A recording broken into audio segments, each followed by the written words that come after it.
謝霆鋒，一個由叛逆少年走到娛樂巨星，再變成廚神同企業家嘅男人，佢嘅故事遠比你想象中更瘋狂、更真實。大家好，歡迎來到津子娛樂台。本集我哋參考咗有關謝霆鋒的資料和為大家講述佢的故事。1980年8月29號，謝霆鋒喺香港出生。佢父親係風度翩翩嘅謝賢，母親係優雅動人嘅狄波拉。喺咁樣一個星光熠熠嘅家庭長大，本應前路順遂，一切順風順水。但命運冇揀條容易嘅路俾佢。為咗唔想個仔變成備受寵愛、欠缺歷練嘅星二代，父母作出果斷決定，送佢遠赴加拿大生活。冇保姆照顧，冇粉絲簇擁，等住佢嘅只係一個語言唔通、文化陌生嘅新世界。佢喺學校多次打架，被退學，甚至連老師都形容佢係極難管教。但正正就係呢段孤獨、反叛同適應異地生活嘅歷程，鍛鍊出日後堅毅、唔願妥協嘅靈魂。12歲，佢開始拍攝寫真。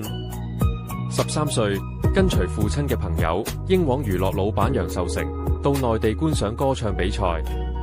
當時有位被稱為陳伯伯嘅高人，一眼睇中佢嘅潛質，仲斷言佢將來嘅成就會遠遠超越父親。呢唔係一場童年嘅遊戲，呢係命運為佢打開嘅一扇門，一扇通往鎂光燈、閃光燈同刀光劍影交錯嘅世界大門。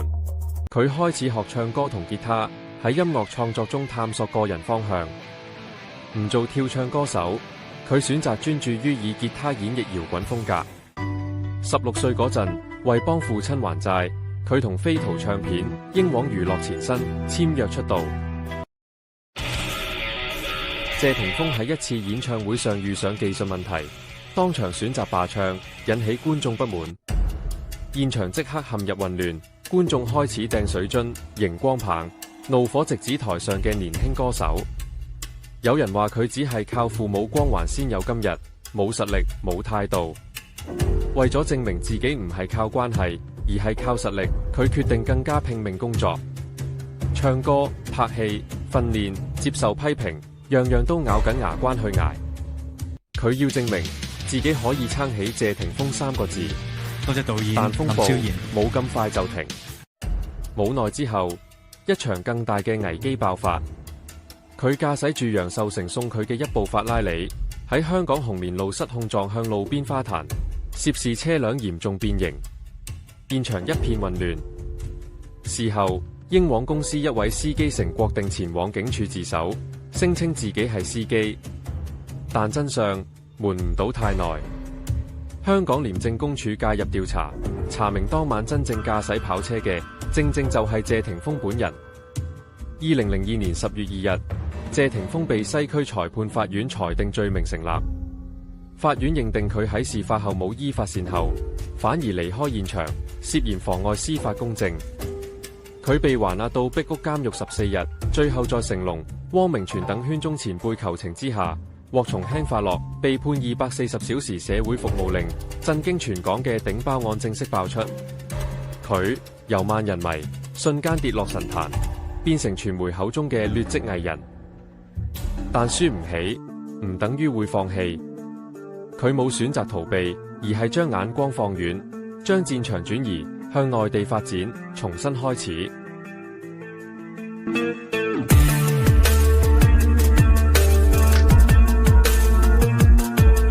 隨後，佢轉戰影壇。喺電影入面，佢堅持唔用替身，所有動作場面都親身上陣，無論幾危險、幾辛苦，跌傷擦損都唔會話痛。呢啲唔止係做戲，係佢用血肉之軀向世界證明一樣嘢：我只靠我自己。Hello everyone, it's my honor to be here to be able to share some of my dreams. I'm just another kid with big dreams. 22歲嘅佢創立咗一間影像後期製作公司，正式開始學做老闆。2012年，佢推出咗美食節目《風味》，一個搖滾歌手搖身一變成咗企喺廚房入面講究細節、追求美學嘅藝術家。觀眾驚訝，佢連煮嘢食都可以咁有型。謝霆鋒嘅愛情故事一直係媒體追逐嘅焦點。佢同王菲嘅戀情跨越咗20年，長短情深，情感纏綿。與張柏芝嘅婚姻，兩個兒子嘅誕生，再到最終嘅分離。放任霸凌雲，就算聽唔到祝福我亦如我，只想保有年少時一點天真。2025年，謝霆鋒登上啟德體育場的舞台。呢不僅是一場演唱會，更像係一段旅程的回望，也係一個全新篇章的開場。從搖滾樂壇初出道的青年，到電影中的硬漢角色，從投身廚藝世界的主廚，到創業指導的導師，佢事業橫跨多個領域，像是一部多線敘事的電影。每一條軌跡曾經跌宕，也曾重構，最終在這座4至5萬人的體育場內匯聚成一個高光時刻。演唱會場場爆滿，歌迷熱情不減，甚至在地鐵站仍可聽見他的歌曲迴響。呢場演出不只是表演，更是一種證明一段歷程，一次轉變，同一位藝人的持續存在。呢刻亦想問問大家，你哋對謝霆鋒的睇法？他的哪一面最讓你印象深刻？又有沒有令你質疑的地方？我一齊完成呢一個夢想嘅你哋，其實如果有期嘅，唔會繼續開。歡迎在留言分享你的觀點。謝霆鋒的故事尚未結束，一個不斷打破框架、拒絕定型嘅人。佢曾經講過，呢個時代需要創新，更需要堅持。正正就係受到李小龍精神啟發，佢選擇唔停步，唔安於現狀。未來謝霆鋒會再帶嚟點樣嘅突破？